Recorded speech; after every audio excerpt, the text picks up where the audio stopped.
Bienvenidos a Entrevistas al Espectador. Hoy tenemos como invitado al profesor Alejandro Castillejo Cuellar, reciente ganador del Premio Nacional de Ciencias Sociales Alejandro Ángel Escobar.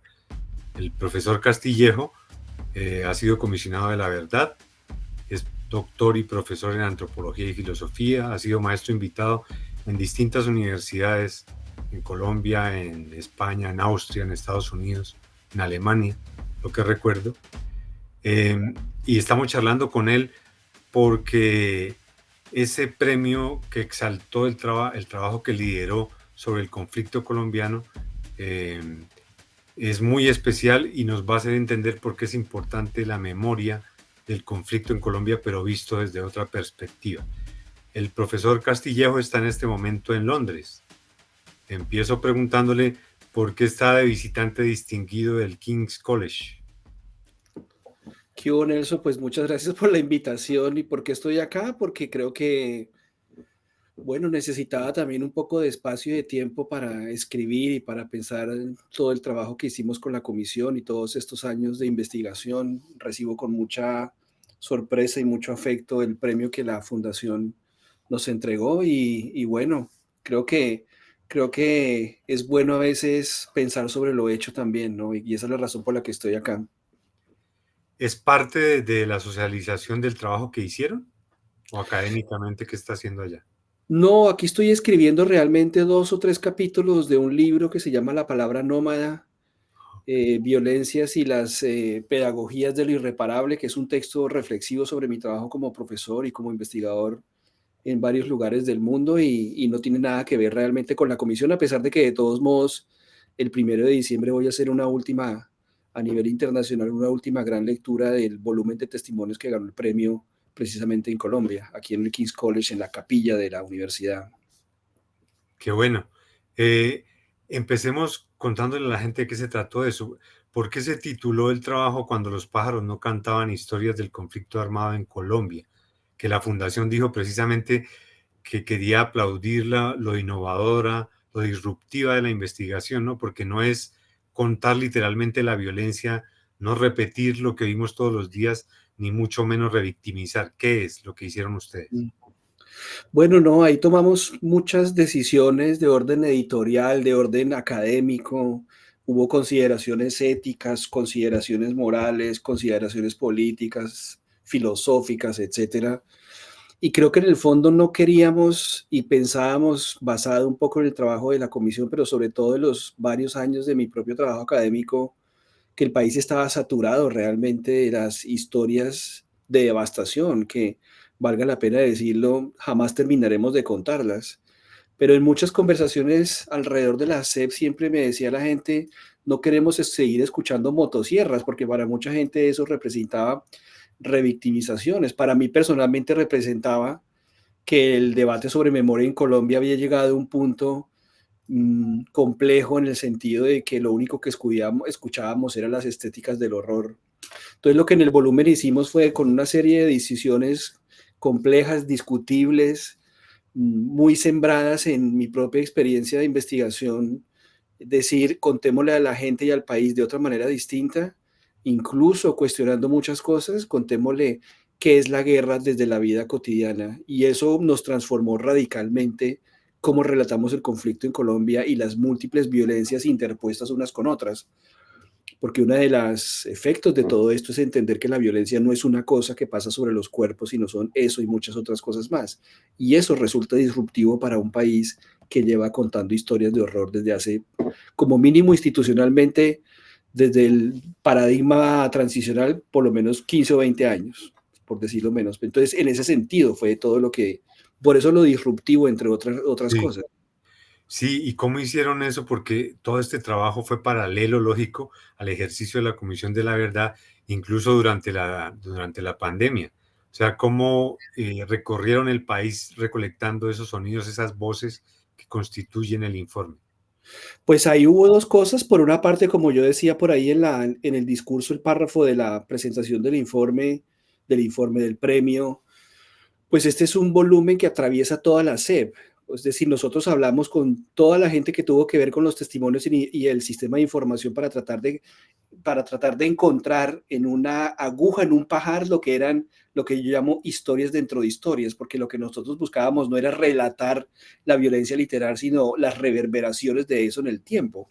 Entonces, para eso tuvimos que hablar con todo el mundo. Es un volumen que atraviesa todas las áreas investigativas de la comisión y al mismo tiempo, como había un proyecto sonoro detrás, pues yo monté un grupo de trabajo sobre grabación y sonido y eso específicamente para construir una parte del volumen, que es la parte que tiene que ver con la naturaleza y el dolor de la naturaleza.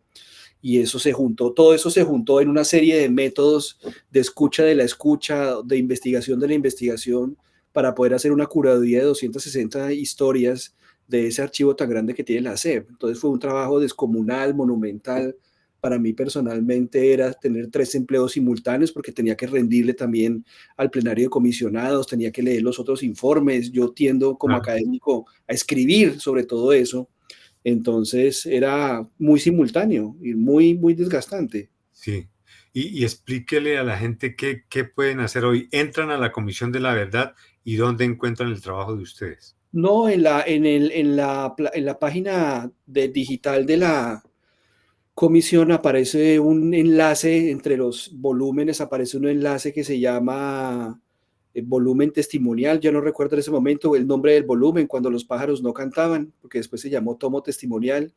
Y ahí aparece el enlace no solamente al tomo del PDF, que entre otras cosas lo vamos a reeditar especialmente con la Universidad de los Andes el próximo año, sino que adicionalmente está el enlace con la plataforma sonora que nació no de todo el tomo, pero sí nació de la última parte del tomo que tiene que ver sobre el porvenir y que fue donde montamos los 30 y pico de espacios sonoros, más las piezas sonoras que hicimos después con otro colega y que hemos presentado en bienales de arte y en otros lados, ¿no? Entonces ahí encuentran eso dividido en eso, en lo escrito y lo sonoro, etcétera, y ahí está dentro del informe. A mí me encantó. Usted dice la palabra porvenir. Eso me Sí, gustó mucho porque más que la memoria que está ahí entre líneas están los testimonios de las víctimas, se hace mucho énfasis en el futuro. O sea, sí, es como un mensaje de no olvidemos el pasado, pero miremos hacia el futuro y la gente habla sobre lo que está construyendo. Eso es de lo que sí, más me sí. gusta. Sí, ahí hay dos comentarios. Uno, el volumen testimonial no es solamente sobre víctimas, porque hay un hilo narrativo también de excombatientes, ex Sí. paramilitares y miembros de las Fuerzas Armadas en Colombia. Yo pienso que eso es polémico. Soldados también. Claro, eso es polémico. Eso fue Sí, una apuesta que el plenario respaldó ampliamente, de todos modos, y me parece que eso hace parte de lo que yo llamo una convivencia narrativa también. Es decir, ahí es- a veces a pesar de las opciones políticas y militares y demás, la gente se encuentra en más sitios que se diferencian también, por un lado, ¿no? Y por el otro, pues sí fue un trabajo de todos modos descomunal. No quiero insistir en ese asunto y creo yo que pues es un regalo, como decía un colega Alejandro Valencia, decía, es un regalo para el país que la comisión también hizo en el esfuerzo tan grande que hicimos entre todos. exacto. Y lo que busca esta charla es que la gente conozca más ese material e interactúe con él. Una parte que me gustó mucho también es esa de lectura ritual, por ejemplo. ¿Por qué ese capítulo, por ejemplo? La lectura ritual fue una cosa que yo tenía planeada desde antes de terminar el libro, porque yo he estudiado comisiones de verdad en otros lados, en Perú y en Sudáfrica, en Eso. Sierra Leona y en otros sitios, y siempre ha habido una preocupación y por eso en la comisión también existía esta noción de cómo vamos a socializar. Y yo siempre insistí, eso hay diferentes modelos y marcos para eso. La lectura ritual era salir como, no sé, a leerle al país un proyecto absolutamente quijotesco. O sea, salir a leerle un libro a un país es una cosa quijotesca, pero fue maravilloso. Entonces lo que nosotros hacíamos era montar sonidos, montar atmósferas, hablar con gente, entrar en procesos sociales, leer el texto, leer con la gente el texto, compartir el texto con otros y resultó ser maravilloso, realmente. Quijotesco, porque es quijotesco en un país donde se lee medio libro al año, Sí. salir a leerle un libro era un proyecto y sigue siendo un proyecto quijotesco, pero Pero, maravilloso. pero es un país fundado absolutamente en la tradición oral y el hecho de esas lecturas rituales creo que permite enfatizar la metáfora de esta investigación que para mí es ese oírnos en todas las partes, que el otro, el diferente, hable también y tengamos tiempo de oírlo, y es darle valor histórico al testimonio. Me hizo acordar cuando estaba repasando todo eso que han hecho a Svetlana Alexievich y la narrativa literaria de lo que ha sido Bielorrusia, Ucrania, Rusia, que ella dijo, ¿cómo así? Que ya hemos participado en guerras mundiales, en todo tipo de guerras, y no nos hemos oído. Entonces ella dice, mi labor como narradora es convertirme en un gran oído y, y después de oír a todo el mundo, poderlo transmitir a la nación. Un poco eso fue lo que percibí. Sí, no, yo creo que ahí había, pues hay muchas cosas, ¿no? Por ejemplo, la filosofía siempre fue, yo necesito que el país guarde silencio para que respetuosamente escuche lo que otros han dicho. Es Exacto. como tú dices, es un país que no escucha. Yo sé que nosotros, eso también puede ser polémico y le puede caer mal a los especialistas en memoria, pero Colombia es un país que no oye. Nosotros no escuchamos a fondo, escuchamos muy, qué pena decirlo así, por encima. Y lo que yo buscaba con el método de la lectura era que la gente guardara silencio y por eso siempre dije, a las lecturas siempre vienen los que quieren escuchar y se aguantan las 2 horas o la 1 hora o las 3. Hicimos una lectura en las Sierras Nevada de Santa Marta, en Nabucima, que con los mayores arhuacos y nos demoramos 6 horas en la lectura para no ir, o sea, para contarle un poco la dimensión que puede tener esto. Entonces, Claro, eso es, y claro, Svetlana obviamente pues construye historia con el valor testimonial, que también es un debate dentro de la historiografía, ¿no? claro. Pero ese restablecimiento del diálogo a partir de estos temas, yo creo que tiene mucho futuro todavía, ¿no? Mucho por trabajar. Pues yo pienso que la verdad el volumen testimonial es una apuesta de memoria histórica que hace la SEB, así lo llamo yo, no necesariamente es como yo lo veo retrospectivamente ahora. El volumen es un volumen es una propuesta sobre la memoria histórica en Colombia y yo creo que la intención que siempre tuve con eso también fue reabrir la discusión sobre memoria histórica porque eso se osificó, todo ese debate, todas esas conversaciones. Yo creo que en el momento en que la memoria se estatalizó, también eso la Mm, osificó, la congeló, no sé. Y mm. un poco la idea que tengo con el libro también, o que teníamos con el libro, o que tenemos con el libro, es tratar de reanimar esa conversación sobre la memoria histórica. Eso no ha terminado, ahí hay mucho todavía. Me parece que ahí hay cosas por discutir. Cuando usted dice sonidos de la naturaleza, cuénteles a los colombianos qué incorporaron de la naturaleza a esta memoria histórica. No, eso fue un tremendo debate, eso es para un gran programa, entre otras cosas, porque ahí si yo edito un volumen testimonial, Colombia es un país donde las guerras y las violencias atraviesan los territorios en el sentido más material de la palabra, incluso para no entrar en la discusión sobre los espíritus, que me fascina, entre otras. Más Entonces, allá de lo geográfico, sí. claro, lógico, porque para muchas sociedades en Colombia, las selvas, los ríos, las montañas están llenas de entidades que nosotros de pronto no reconocemos o algunos no reconocen. Entonces ahí lo que hicimos fue oír o pretender oír o construir el concepto al menos, porque creo que eso todavía le falta, sobre la naturaleza como sujeto de sufrimiento. Y si es sujeto de sufrimiento, imagínese lo que quiere decir que los árboles, que los ríos y las selvas, o que todos ellos en conjunto testimonien. Y eso fue lo que tratamos de involucrar, que ha sido, a mi modo de ver, del volumen de testimonio la parte más, voy a usar una palabra un poco harta, es la parte más vanguardista que hay, porque la justicia transicional es fundamentalmente gira alrededor de lo humano y no alrededor de lo no humano. Y eso ha resultado para unas conversaciones maravillosas que hacen parte del libro como una puerta que se abre, pero que ahora estoy intentando precisamente profundizarla. Sí, sí, hay una investigación de usted en la Universidad de los Andes que habla de la ilusión de la justicia transicional. Mm. Precisamente hacia allá iría una justicia transicional integral. Pues por lo menos en ese texto particular, muy extenso texto, además Mm. particular sobre todo eso es cuestionando, entre otras cosas, el proyecto girado en torno al ser humano, ¿no?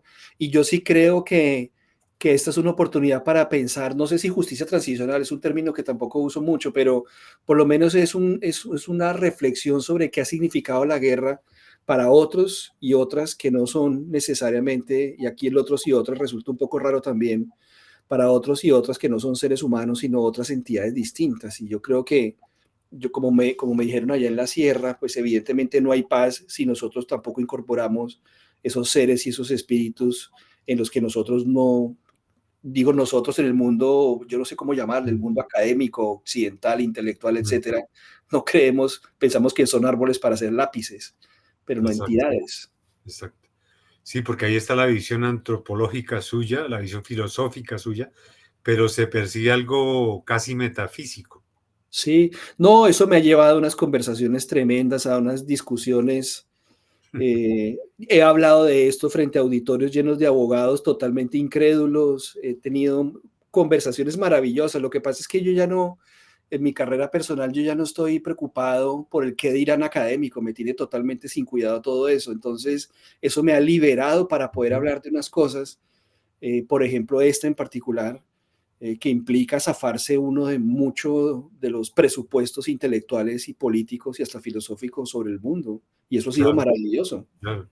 ¿Y qué dicen afuera? Por ejemplo, contar eso afuera, ¿cómo lo interpretan? No, hay mucho interés. Es decir, cuando aquí en Europa, eso es un debate si Inglaterra sí o no Europa, pero aquí en esta parte del mundo el tema ambiental es casi obsesivo, incluso es una paradoja, ¿no? Es una paradoja que haya tanta preocupación por el mundo ambiental, pero se le desplace la responsabilidad de la contaminación y la devastación a otros y no asuman con profundidad lo que significa eso desde acá.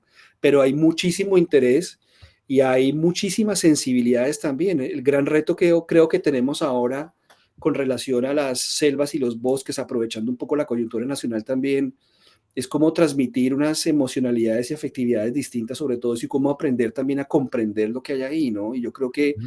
el tema del arte sonoro y la conversación entre arte y ciencias sociales es fundamental en eso. Así lo aleje a uno de los dogmas de las ciencias sociales en algunas cosas. Exacto. En todo caso, para mí es una gran memoria transmedia, ¿no? Digna del siglo XXI. Impresionante, Pero, ¿no? pero yo me pregunté, yo leí un texto suyo muy interesante en la revista Cronopio sobre la biblioteca familiar. Yo le pregunto a Alejandro, ¿estas son las bibliotecas del siglo XXI, las que debiéramos consultar? Pues yo creo que es decir, cuando uno se pone a pensar, una biblioteca es un archivo. Y hay muchas formas de lo archivístico, hay muchas epistemologías del archivo, hay muchas maneras de construir. Yo creo que hacia el futuro tendremos que permitir la convivencia entre diferentes tipos de archivos. Aquí, digamos, en Inglaterra, a pesar de la gran cantidad de digitalización de cosas, hay un afecto muy profundo que a mí siempre me ha emocionado mucho, pues no sé si de Inglaterra, pero Londres en particular, me llama mucho la atención la relación que ellos tienen con los libros y con los textos, incluso el orgullo que tienen, aunque hayan sido, llamémoslo francamente, extraídos a la fuerza de otros lados, pero el orgullo que esta gente siente con los libros es impresionante. Entonces, yo creo que tiene que haber una convivencia de archivos y cosas por el estilo, siendo uno de ellos el digital, con todas las complejidades de mantenerlo. Yo que peleo con los archivos de audio, estoy Mm, aprendiendo cómo los voy a mantener para que no desaparezcan también, porque eso tiene también su tecnología. claro. En todo caso, creo que es un gran legado. ¿Y el equipo, quiénes eran? Yo los vi No, por ahí en fotos recibiendo el premio, vi como 15 felices. ¿Quiénes son ellos? no, es mucha gente, realmente es mucha gente, es un proceso complejo, es decir, la comisión era una institución compleja, con grandes afanes y con grandes angustias, y todos tuvimos que trabajar con deadlines y con una cantidad de cosas que realmente a veces siento que realmente mostró cosas maravillosas, pero también mostró lo peor que algunos tenemos, es decir, una institución que tenía 3 o 4 años de límite y que había que producir un libro porque yo entro a mitad de camino de eso y tenía que producir una cosa, pues el acelere era tremendo. Entonces todas ellas, la mayoría mujeres, trabajaron y trabajamos, pues todos también en función de eso y bueno, se habrán cometido errores seguramente, no me arrepiento de ninguna de las decisiones que tomé tampoco y creo yo que había claridad. Yo creo que lo importante entre un grupo tan grande y tan complejo, porque no era, era el volumen, era el sonido, eran las grabaciones, había una cantidad de trabajo y haber manejado de todos modos todo eso implicaba tener claridad. Y yo creo que desde el comienzo siempre, con algunos momentos difíciles, siempre se tuvo claridad cuál era el derrotero de todo esto. Y en parte tenía que ver con la visión que yo tenía de estos temas en Colombia. Yo creo que esa Ujú. siempre fue la claridad y esa fue lo que yo le expresé siempre a la comisión y a la SEB, al plenario en general de todo esto. Pero ¿cuántos profesionales participaron en cuando Uf, los pájaros no cantaban? no, yo calculo que así por encima, por lo menos 15. Creo que el día de la presentación del informe había como 15 personas. Sí, sí, sí, Sí, seguramente si uno suma otras cosas, pues habría un poco más, pero en principio era un grupo diverso que hacía cosas muy distintas y que todas se conectaban realmente en mi carrera. Incluso hubo un momento de crisis muy dura porque claro, cuando uno tiene tres proyectos tan distintos y además el pleno, los comentarios, la cosa, el sonido, la grabación, para dónde va esto, era mucho para el disco duro. Entonces había momentos críticos, claro, donde yo no lograba expresar muy bien lo que quería hacer y había que crear, digamos, había que confiar en el criterio para hacer eso. Yo agradezco mucho que hayan confiado a pesar de que tuvimos muchas discusiones también sobre el derrotero del asunto, porque en últimas yo dirigía el trabajo, pero también escuchaba lo que tenían que decirme y lo claro, escuchaba pacientemente. claro. Entonces, Eh, Recuérdenos un par de sonidos que están en su mente siempre de este trabajo de campo. no, jamás se me va a olvidar, jamás se me va a olvidar los sonidos que grabamos cuando estábamos en Araraquara, compartiendo con mayores en 5 lenguas distintas lo que estábamos haciendo y estábamos conversando sobre eso. Las muchas horas que pasamos en Araraquara, me acuerdo muchísimo cuando estaban macerando la coca para mambear, como dicen en la sierra. Me acuerdo mucho del sonido que hacía el macerador sobre la madera. Eso es un sonido que jamás se me va a olvidar. Y bueno, las muchas caminatas largas que tuvimos en la sierra, los ríos que tuvimos en el Pacífico. Sí, hay que decir que son sonidos muy naturalistas porque hacían parte de la parte que tenía que ver sobre naturaleza, que hoy puedo cuestionar un poquito y ampliarla, pero en ese momento para mí era un viaje maravilloso poder estar grabando todo eso. Claro. Sí, y está oír, dialogar, pero también algo muy importante para mí fue entender que también había un llamado al silencio. Sí, yo estoy convencido de, primero, para poder escuchar se necesita silencio. Es un aprendizaje que yo hice de un texto que leí de un crítico literario, George Steiner, no me acuerdo en cuál texto, Uf, donde decía que la gran tragedia del siglo del mundo gran contemporáneo, filósofo, gran escritor. gran escritor, maravilloso ensayista, o sea, aprendí con él cantidades de cosas. Una de ellas fue que la tragedia era precisamente la falta de silencio y yo coincido con eso. Yo tengo tinnitus, a mí el ruido me produce muchas cosas, entonces ahí aprendí y aprendí también el valor de que la gente testimonia con el silencio. O sea, es un Mm, tema muy complejo. Aquí en Inglaterra, por ejemplo, he estado grabando espacios sagrados y silencios sagrados en las mezquitas, en los templos hinduistas para hacer una pieza de sonido con eso y estoy como medio absorbido en este proyecto de escuchar silencios y me ha tenido fascinado totalmente eso. sí, es un libro que me encanta de Steiner, que murió en Inglaterra precisamente a pesar de... Sí, se llama Lecciones de los Maestros. maravilloso libro. Y él hace énfasis en cómo el alumno calla para aprender mejor del maestro y poder imitarlo o superarlo, ¿no? Sí, En este sí. caso es como si dijéramos, sí, venimos oyendo tanto sobre la violencia en Colombia que ya hay momentos en que se convirtió en ruido. Tal vez llega un momento de guardar silencio para oír al otro, para dialogar y para trascender de otra manera.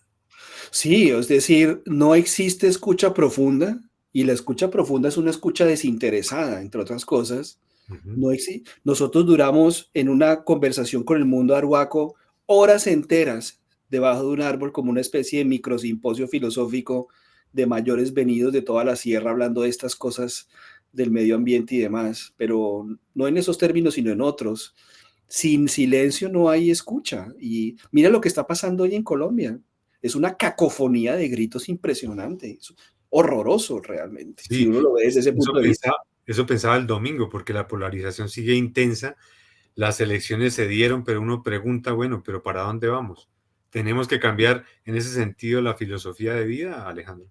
Pues yo no sé, yo lo que creo es que nosotros gritamos mucho. En Colombia hizo carrera que el que grita más tiene razón. Y eso me parece, eso liquida el silencio, liquida la capacidad de escucha, liquida la capacidad de autocrítica también, de reconocer que de pronto no se trata de que vale la pena también y que es necesario, incluso que eso es creo yo que es una de las aprendizajes de la Comisión de la Verdad también, ¿no? La importancia de la introspección. Ujú. El reconocimiento es decir, en una comisión se dedica a reconocer el dolor de unos que lo sufrieron, pero el dolor que otros produjeron. Y nosotros no hemos aprendido aparentemente esa lección porque la cacofonía y la incapacidad de escucha es tremenda, es agotadora. Incluso aquí lo noto estando por fuera después en este tiempo. Exacto. Usted ha hecho investigaciones sobre antropología del poder.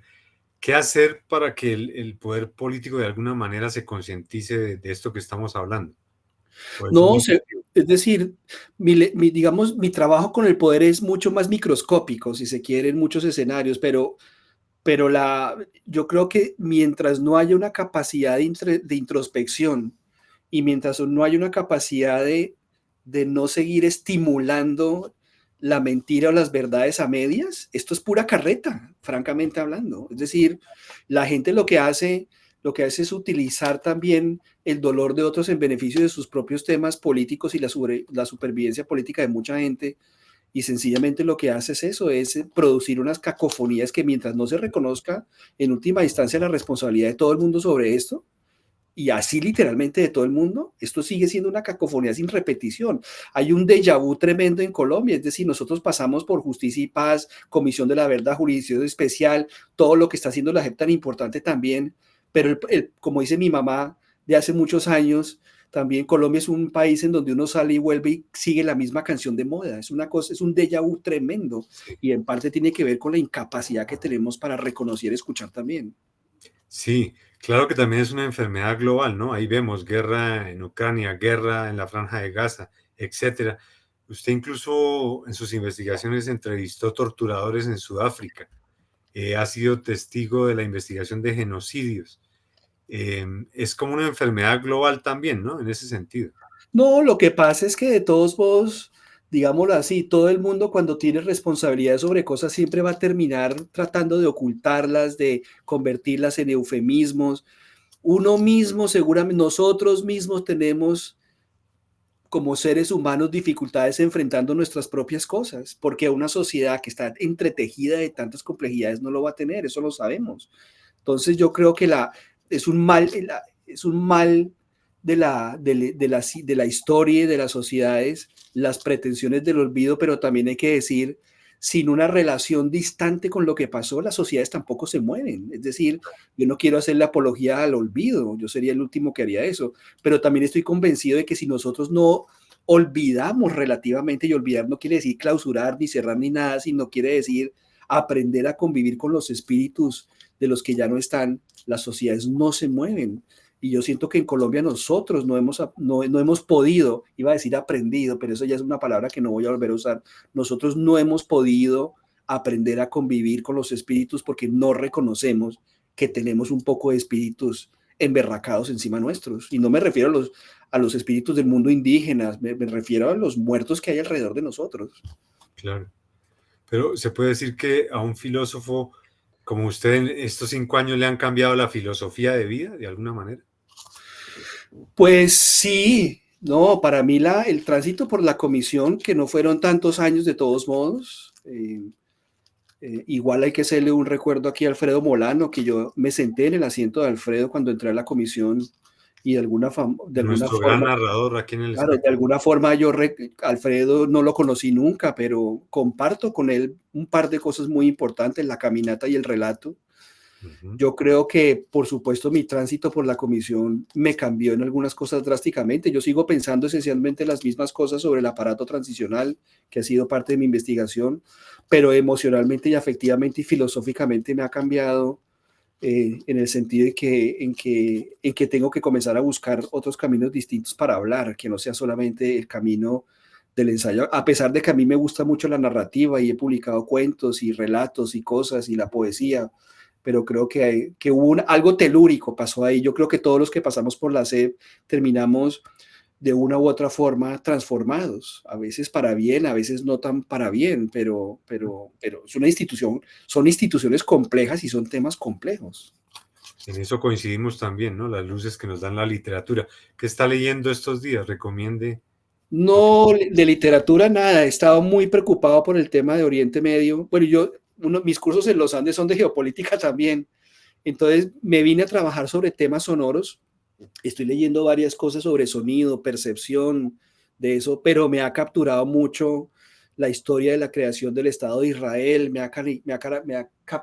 Estoy releyendo Elkins, una nueva historia sobre el Imperio Británico. Estoy muy capturado realmente por los temas geopolíticos, debo afirmarlo, y he abandonado un poco lo otro. Estaba con la intención de volver al África otra vez. Bueno, ahorita voy a dar una conferencia en LASA, en la Latin American Studies Association en Ghana, y quería hablar sobre poesía y posguerra y esas cosas. Entonces estoy como muy disperso, como me dijo una amiga de la fundación, precisamente hay que aprovechar el tiempo de que me puedo darle el lujo de la dispersión realmente. Bueno, muy bien. Este era Alejandro Castillejo Cuellar. Invitados todos entonces a entrar a la Comisión de la Verdad, a explorar este gran trabajo que dejó Alejandro y su equipo para que terminemos de entender realmente lo que ha sucedido en este país y cómo podemos seguir construyendo nación. Gracias, Alejandro. No, hombre, Nelson, a ti al espectador como siempre. Sigan pendientes de Entrevistas al Espectador.